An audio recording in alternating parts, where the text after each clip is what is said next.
Hi friends, today we'll be dealing with another important topic, that is operon model from molecular biology, which is important as per the CSIR examination. So to begin with, first of all, we should know what is an operon. So here we have the introduction, followed by what are the different types of operon models. Further we have the mechanism of the operon, that is how an operon works. Then we have different promoters, what are the different types of promoters, and depending upon the types of promoters, we have a lac operon, followed by tryptophan operon, and finally a small concept of catabolite repression. So now to know what is an operon. An operon is a basic gene regulatory unit which includes two controlling elements. One is the regulator gene unit and another is an operator gene unit.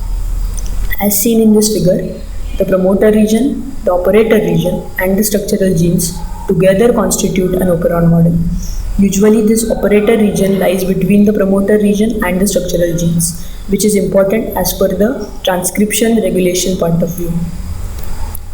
Now this type of gene arrangement is most commonly seen in the prokaryotic genome. This type of gene arrangement helps the organism exhibit an ability to regulate expression of specific genes in response to environmental changes. This means that whenever there is presence of RNA polymerase enzyme, it will bind to the promoter region and hence there will be transcription of these structural genes and ultimately we have the proper protein synthesis. So now next we should know the mechanism of the operon. Now way back in 1961, Jacob and Monod were the scientists who first discovered the mechanism of the operon. Now they considered operon as a set of structural genes which regulates the transcription. So now this set of structural gene includes operator region, promoter region and the structural genes. Now in presence of the enzyme RNA polymerase, it will bind to this promoter region and there is proper transcription process which occurs. Now in presence of a small molecule, that is the repressor molecule, it binds to the operator region and hence it prevents the binding of the RNA polymerase to the promoter region, which does not allow the proper transcription process. Now in presence of another small molecule, that is the effector molecule, which we can also call it as an inducer molecule, how the operon will work.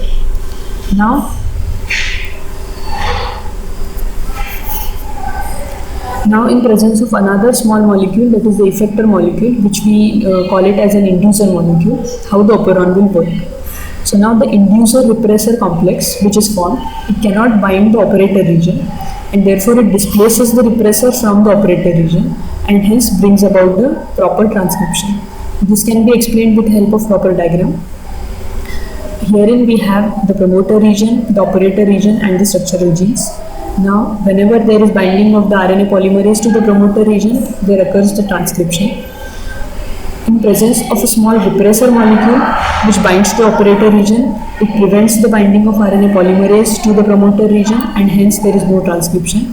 But in case of the effector molecule, or we can say the inducer molecule, it binds to the repressor itself and it displaces repressor from the operator side and hence there is proper transcription process which takes place. So next is promoters. We should know what are promoters. These are the DNA sequences that allows the binding of RNA polymerase and they further help in the transcription regulation process. So these promoters are divided into two types, inducible promoters and constitutive promoters. So inducible promoters are those which require presence of certain inducer molecule, like for example galactose promoter or gal promoter, which requires presence of lactose as an inducer for regulating the gene expression. Next is the constitutive promoters. Now these are the promoter sequences that are active all the time during the cell, like for example opine promoters and calcium mosaic virus promoter. So now lac operon. So to explain the lactose utilization by E. coli and the regulation of genes encoding the enzymes which are required during lactose utilization, Jacob and Monod were the scientists who put forth the concept of lac operon or lactose operon, we can say. Now this is a typical lac operon model which includes a gene for coding the repressor protein, followed by the promoter region, followed by the operator region and followed by the structural genes. Now in case of lac operon there are three structural genes, lac Z which encodes for beta galactosidase enzyme, lac Y which encodes for beta galactosidase permease, lac A which encodes for beta-galactosidase transacylase. Now, how the lac operon will work? This lac operon works under two circumstances, without the inducer and with the inducer. Now, in case of without inducer case, we have this LAC-I gene which will encode for the repressor tetramer. This repressor tetramer protein will bind to the operator region, which will prevent the binding of the RNA polymerase to the promoter region, and hence there will be no transcription process.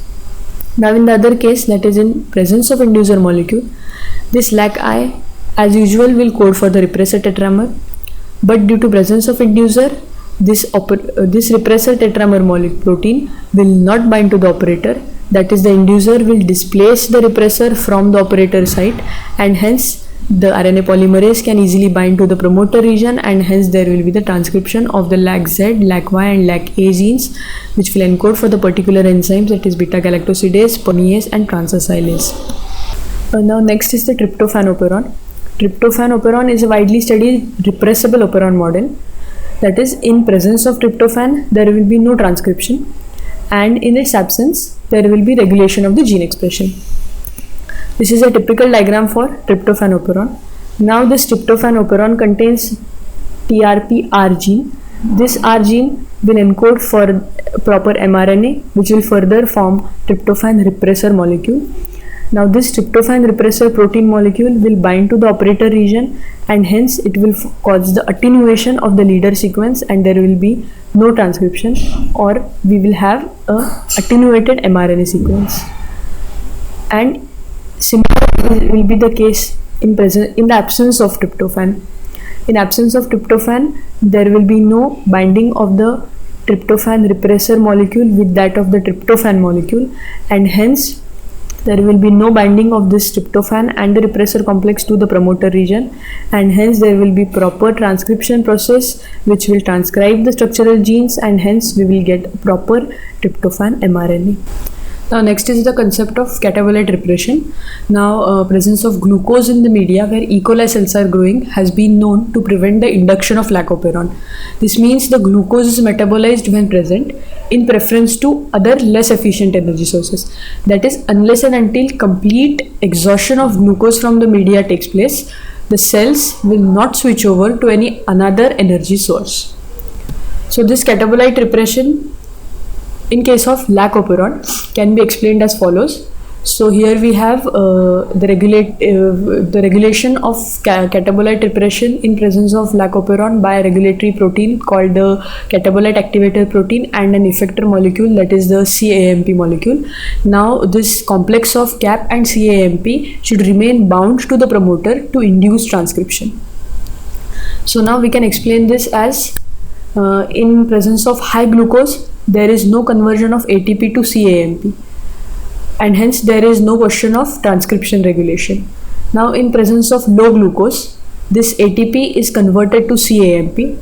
This CAMP will bind to the catabolite activator protein, and this catabolite activator protein and CAMP complex will remain bound to the promoter region, and hence there will be proper transcription process which takes place. Now these concepts of catabolite repression, what are promoters, then how the lac operon works, how the tryptophan operon works, will tell us how there is proper regulation of gene expression in a particular bacteria, like for example in E. coli. Thank you.